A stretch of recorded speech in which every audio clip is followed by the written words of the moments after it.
नमस्कार दोस्तों। आज के इस खूबसूरत दिन में मैं आप सभी दोस्तों का स्वागत करता हूं। When you can time the market, when you can not time the market, ये दो फीलिंग्स हैं जो मार्केट के अंदर हमारे बड़े बड़े इमोशंस को ट्रिगर करती हैं। इन फीलिंग्स को, इन इमोशंस को समझने वाले लोग मार्केट से करोड़ों अरबों रुपया कमा कर लेकर जा चुके हैं और करोड़ों अरबों रुपया इन फीलिंग्स को ना समझ पाने के कारण मार्केट में गंवा कर जा चुके हैं। ऐसा आपको हमेशा लगता होगा कि आपका मन आपको बताता है कि ये स्टॉक ऊपर जाएगा और ऐसा होता है कि वो स्टॉक ऊपर चला जाता है। ऐसा आपको लगता है कि मार्केट में ये स्टॉक नीचे गिरेगा और वो स्टॉक नीचे गिर जाता है। जब आपको ऐसा लगता है कि ये स्टॉक ऊपर जाएगा और आपने उसके अंदर एक पोजीशन ली होती है, तो या तो आप उस पोजीशन से एक छोटे प्रॉफिट में बाहर निकल जाते हो या फिर वो स्टॉक उस समय ऊपर नहीं जाता और आपके पोजीशन से एग्जिट करने के बाद स्टॉक भागना शुरू कर देता है। तो यहाँ पर हम लोग फोकस करके चलेंगे, उन सिचुएशंस को समझ के चलेंगे कि ऐसी कौन सी सिचुएशंस हैं जहाँ we can time the market और ऐसी कौन सी सिचुएशंस हैं जहाँ we can not time the market. जिस वक्त पर हम लोग मार्केट को टाइम करेंगे उस समय पर हमें किन सावधानियों का ख्याल रखना चाहिए, किन स्ट्रेटजीज के ऊपर फोकस करना चाहिए कि अगर मार्केट हमारी डायरेक्शन में नहीं जाता तब भी हम लंबे समय तक मार्केट के ट्रेंड में बने रहें। तो अपने इस पॉडकास्ट के जरिए मैं ये आपको धीरे धीरे सिखाने की कोशिश करूँगा कि मार्केट के अंदर जब भी कभी कोई सिचुएशन होती है, जब भी कभी कोई इवेंट होता है, तो हर सिचुएशन के साथ और हर इवेंट के साथ मार्केट पार्टिसिपेंट्स की एक एक्सपेक्टेशन जुड़ी होती है। मार्केट पार्टिसिपेंट की इस एक्सपेक्टेशन का एक आउटकम जुड़ा होता है और मार्केट पार्टिसिपेंट की सिचुएशन, इवेंट, एक्सपेक्टेशन, आउटकम, इन सब का परिणाम है मार्केट में आने वाली बाइंग और मार्केट में आने वाली सेलिंग। आप इस चीज़ को समझ कर चलो। आज अगर कोई स्टॉक अपने प्राइस से ऊपर जा रहा है तो ये किसी ना किसी की तो एक्सपेक्टेशन है कि मार्केट के अंदर मार्केट पार्टिसिपेंट उसको महंगा भी खरीदने को तैयार हैं और सेलर्स उसको सस्ता बेचने को राजी नहीं है। आज अगर कोई स्टॉक नीचे की तरफ आ रहा है तो आप इस चीज़ पर ध्यान दीजिए कि मार्केट के अंदर कोई है जो उसको सस्ता भी बेचने को तैयार है और कोई ऐसा भी है जो उसको महंगा खरीदने के लिए तैयार नहीं है। तो ये किसी ना किसी की एक्सपेक्टेशन है और मार्केट में उनकी इस एक्सपेक्टेशन का जो फाइनल आउटकम है वो मार्केट के अंदर आने वाली बाइंग या मार्केट के अंदर आने वाली सेलिंग है। ये बाइंग और सेलिंग हम लोग देख कर चलते हैं चार्ट्स के ऊपर। इन चार्ट्स का जो परिणाम होता है वो स्ट्रेटजीज होती हैं और स्ट्रेटजीज का जो रिजल्ट है या स्ट्रेटजीज के अंदर जो पोजीशंस हैं वो हमें ऑप्शन चेन में देखने को मिलती हैं। मैं बहुत सारी जगह पर चार्ट्स का सहारा लेकर चलूँगा।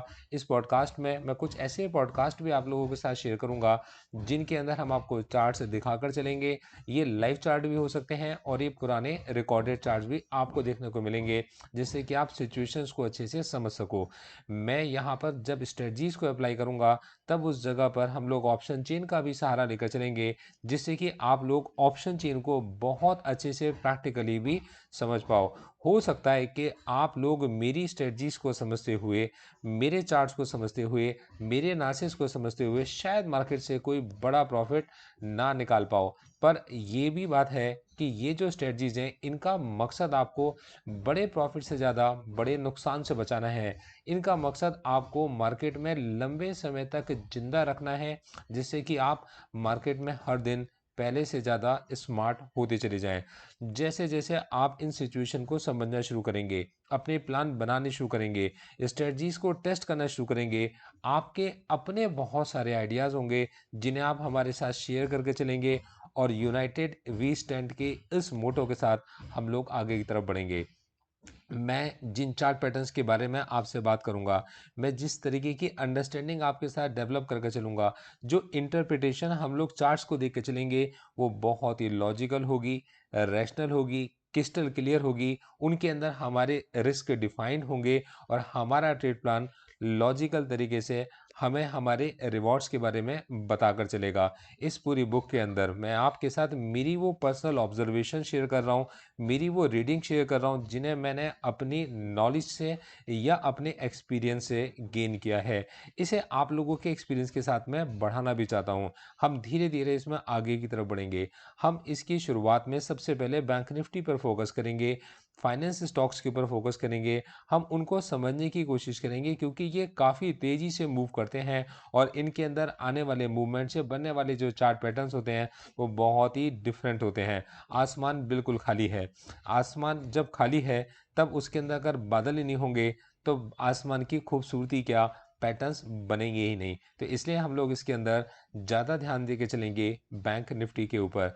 बैंक निफ्टी एक ऐसा इंडेक्स है जिसके अंदर 12 बैंक मौजूद हैं और 12 छोटे-मोटे बैंक नहीं, ये आपके देश के ऐसे बड़े लार्ज कैप वाले बैंक्स हैं जिनमें से 6 बैंक तो निफ्टी 50 के अंदर भी आते हैं। अब निफ्टी 50 आपके देश की वो टॉप 50 बड़ी कंपनियां हैं जिनको उनकी मार्केट कैपिटल के अकॉर्डिंग सेलेक्ट किया गया है और अलग-अलग वेटेज पर इनको असाइन किया गया है। बैंक निफ्टी के स्टॉक्स समय-समय के साथ चेंज होते रहते हैं। इनमें कभी किसी स्टॉक को एंट्री दी जाती है और कभी किसी स्टॉक को बाहर भी निकाल दिया जाता है।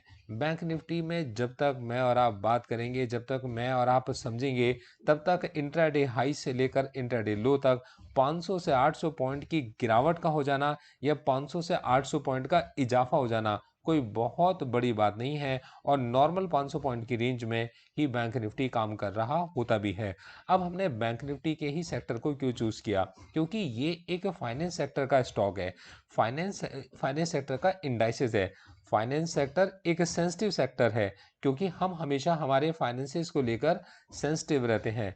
इन्वेस्टर्स की परसेप्शन चेंज होती रहती हैं फाइनेंस सेक्टर को लेकर न्यूज़ के साथ साथ, और न्यूज़ का आउटफ्लो तो आपको पता है मार्केट में हमेशा बना ही रहता है। ऐसा पॉसिबल ही नहीं है कि मार्केट में कोई न्यूज़ हो और उसका असर करेंसी पर ना पड़ता हो, उसका असर हमारे फाइनेंस सेक्टर पर ना पड़ता हो। हर न्यूज़ को किसी ना किसी तरीके से बैंकों के साथ रिलेट कर कर देखा ही जाता है। बैंक निफ्टी के ऑप्शंस के अंदर काम करने वाले लोगों के लिए ये एक खास सलाह है, इसको ज़रा ध्यान से समझिएगा। बैंक निफ्टी के ऑप्शंस के अंदर हम लोग बड़ी एक्सपेक्टेशन के साथ जाते हैं कि हम बैंक निफ्टी से बड़ा पैसा कमा कर लेकर जाएंगे। देखिए, मैं आपको हतोत्साहित नहीं करना चाहता, लेकिन मैं आपको सच्चाई दिखाना चाहता हूँ। बैंक निफ्टी के ऑप्शन का बायर एक बड़े रिवॉर्ड की कोशिश करने से ज़्यादा ये देख के चलता है कि यार मार्केट के अंदर मैं जो पैसा लगाने जा रहा हूँ वो कितना है। लेकिन ज़रा ध्यान से समझिए, जब किसी ट्रेडिंग वीक की स्टार्टिंग होती है तो at the money price option की जो रेंज होती है वो 300 से 500 पॉइंट के अप्रॉक्स की होती है। ऐसा इसलिए क्योंकि मार्केट तकरीबन 500 पॉइंट ऊपर या नीचे मूव कर जाता है, 300 से 500 पॉइंट। तो ऑप्शंस की रेंज 300 से 500 पॉइंट की होती है। अब 300 रुपए के किसी ऑप्शन को अगर आप खरीदते हो या 500 रुपए के ऑप्शन को जब आप खरीदते हो तो 300 रुपए के इस ऑप्शन को अपनी वैल्यू को पूरा खोना है। 500 रुपए के इस ऑप्शन को अपनी इस वैल्यू को पूरा खोना है और अपनी इस वैल्यू को पूरा खोने के लिए उसके पास केवल 5 ट्रेडिंग डेज हैं। इन 5 ट्रेडिंग डेज के अंदर इन ऑप्शंस की वैल्यू बिल्कुल ज़ीरो हो जानी है। अब ऐसे समय पर आप समझ सकते हैं कि इन ऑप्शंस का जो प्राइस डिके होगा वो कितना फास्ट होगा। जब आप किसी ऑप्शन को हाई प्रीमियम पर खरीदते हो तो आपकी ये एक्सपेक्टेशन कि मार्केट में जो आपने प्राइस परचेज किया उससे भी बड़ा मूव हो आ जाएगा, ये कई बार उतनी रियलिस्टिक नहीं होती। तो ऑप्शंस को बाय करने कर मार्केट में अमीर बनने का हमारा जो ख्वाब है, मेरे भाई मैं ये आपको समझाना चाहूँगा, काफ़ी हद तक उतना रियलिस्टिक नहीं है। आज अगर हम लोग बैंक निफ्टी के बारे में बात कर चलें तो उसकी एक अप्रॉक्सीमेट जो वैल्यू है वो तकरीबन 40,000 के आसपास की रेंज बनती है और इस 40,000 के समय पर मार्केट में इसका लॉट साइज 25 है। जुलाई 2023 से उम्मीद की जा रही है कि इसका लॉट साइज शायद 15 हो जाएगा। लॉट साइज का मतलब क्या होता है कि आप मार्केट में इसका एक शेयर नहीं खरीद सकते। जब आप खरीदोगे तो आपको एक साथ एक लॉट में मतलब 25 शेयर आपको मिलेंगे और अगर उस ऑप्शन की में कीमत में 1 रुपए की बढ़ोतरी होगी तो आपके अकाउंट में 25 रुपए पॉजिटिव और 1 रुपए की गिरावट पर 25 रुपए नेगेटिव नुकसान भी आपको दिखाई देगा। अब सब लोग बैंक निफ्टी की तरफ क्यों जाते हैं? और ये फाइनेंशियल वाला जो इंडाइसेस है, इसके अंदर ही सब लोग क्यों काम करना पसंद करते हैं, जबकि इसके अंदर तो इतनी सारी शर्तें भी लगी पड़ी हैं। उसकी वजह है इसके अंदर आने वाला एक्साइटमेंट, इसके अंदर जो थ्रिल है, वो थ्रिल आपको कहीं देखने को नहीं मिल सकती। इसके एक तरफ थ्रिल है तो दूसरी तरफ एक डिसअपॉइंटमेंट भी है। इस डिसअपॉइंटमेंट और इस थ्रिल में अगर आप जीतना चाहते हैं तो आपके पास कौवे के समान चेष्टा और बगुले के समान ध्यान होना भी आवश्यक है। मतलब काक चेष्टा बको ध्यानम, इस चीज को हमें हमेशा याद रखना चाहिए जब कभी हम मार्केट में बैंक निफ्टी के अंदर ट्रेड करने के लिए उतरते हैं। मेरा बहुत लंबा समय बैंक निफ्टी के अंदर बीता है। तकरीबन हर रोज मैं बैंक निफ्टी के अंदर काम करता हूँ। मैं बैंक निफ्टी के हर रोज प्लान बनाता हूँ और हर रोज मार्केट मुझे एक नया सबक सिखा कर जाता है। सबसे बड़ी बात, मैं क्यों आज भी मार्केट में बैंक निफ्टी के अंदर काम कर रहा हूँ और मैं क्यों उसमें आगे की तरफ बढ़ रहा हूँ, उसकी सबसे बड़ी वजह मेरी स्मार्टनेस नहीं है। उसकी सबसे बड़ी वजह है मेरा मनी मैनेजमेंट, मेरा रिस्क मैनेजमेंट और मेरा वो डिसिप्लिन जिसे मैं सिंसियरली फॉलो करके चलता हूँ। देखो, मैंने ये दावे नहीं किए कि मैंने कोई बहुत बड़ा अमाउंट मार्केट से बनाया या मैंने बैंक निफ्टी से बड़ा प्रॉफिट कमा लिया या मैंने उन प्रॉफिट्स को आपके साथ में कभी पोस्ट किया होगा। लेकिन जो मैंने सीखा और जो मैंने आपको सिखाया, वो उसने मुझे हमेशा बड़े लॉस से और आपको भी बड़े लॉस से हमेशा बचाया होगा। जब आप बैंक निफ्टी के अंदर काम करते हो तब आपको मौका मिलता है इतनी सारी चीज़ें सीखने का, जिससे आप शेयर मार्केट को बहुत एफिशिएंटली और बहुत इफेक्टिवली समझ पाते हो। देखो, मार्केट के अंदर जो इमोशंस उभर कर आते हैं, हम सब उनको कंट्रोल करना चाहते हैं और हम सबका बहुत बड़ा वक्त हमारे इमोशंस को कंट्रोल करने में लग जाता है। मैंने कुछ और सीखा।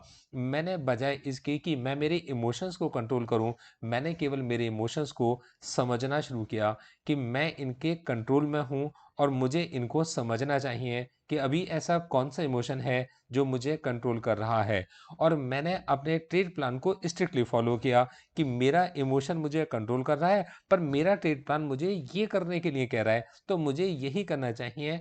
जब कभी भी मेरे ट्रेड प्लान को मेरे इमोशंस सपोर्ट कर रहे हो, बस यही एक छोटा सा डिसिप्लिन है जिसको मैंने हर और सिचुएशंस के अंदर अपने अंदर ऐड किया। देखिए, जैसे जैसे आप बैंक निफ्टी के अंदर काम करते जाएंगे, इतना तो पक्का है कि आप हर रोज एक नया एक्सपीरियंस जरूर लेकर जाएंगे। अब मैं बैंक निफ्टी में काम करते करते भी कभी भी आपके पास में अपने क्लाइंट्स को बैंक निफ्टी की रिकमेंडेशंस नहीं देता। तो मैं उनको निफ्टी की रिकमेंडेशंस क्यों देके चलता हूँ, उसकी सबसे बड़ी वजह यह है कि मेरे क्लाइंट्स उतने ज़्यादा एक्टिव नहीं होंगे। पॉसिबिलिटीज़ हैं कि कहीं वो बड़ा रिस्क ना ले लें, वो बड़ा नुकसान ना कर लें। तो मैं जो रिकमेंडेशंस अपने क्लाइंट्स के साथ शेयर करके चलता हूँ, वो हमेशा निफ्टी की करके चलता हूँ। और क्योंकि मैं उन्हें निफ्टी की रिकमेंडेशंस देकर चलता हूँ, तो मैं कभी भी निफ्टी के अंदर ट्रेड नहीं करता। Nifty as compare to bank Nifty थोड़ा ज़्यादा स्टेबल है, क्योंकि इसके अंदर केवल फाइनेंस सेक्टर के स्टॉक्स ही नहीं हैं, वो स्टॉक्स भी हैं जिनके अंदर कहीं ना कहीं हमारे देश के बड़े बड़े कस्टमर्स डिपेंड है। Thank you so much, all the best.